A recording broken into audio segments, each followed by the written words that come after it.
الانسان قبل ما يلتحق بالثوره الجزائريه كان يسوق في الكار، ولا كان ما كانش حتى شوفير، كان كان ريسيفور في كار، ياخذ يبيع الورق نتاع الكار، يصبح مدير عام للشرطه ويتصرف في تصرفات.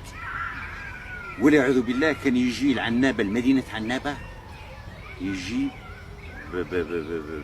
بالعوان اللي معاه، عبد السلام هذا مولاي طول وجود الطروادوا، مع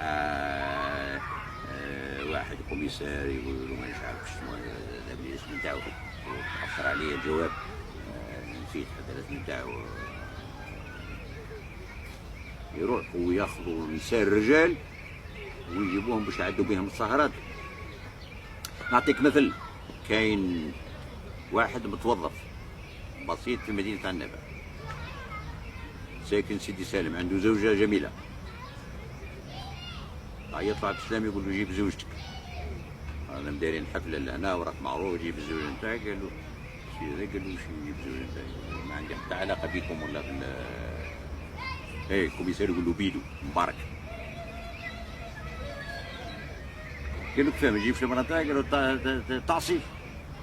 يبعث الشرطة يروحوا يجيبوا المرأة نتاعو، يدوها لسي دراية، وكانت معها مجموعة راهي مازالت في السلطة الآن، هي وبنات فتيات اخرين، فعلوا فيهم مدة أسبوع ولا أسبوعين. جاء هو أمام مركز الشرطة باش يحتج، حكموا ودخلوا لمركز الشرطة وفعلوا فيه الشرطة.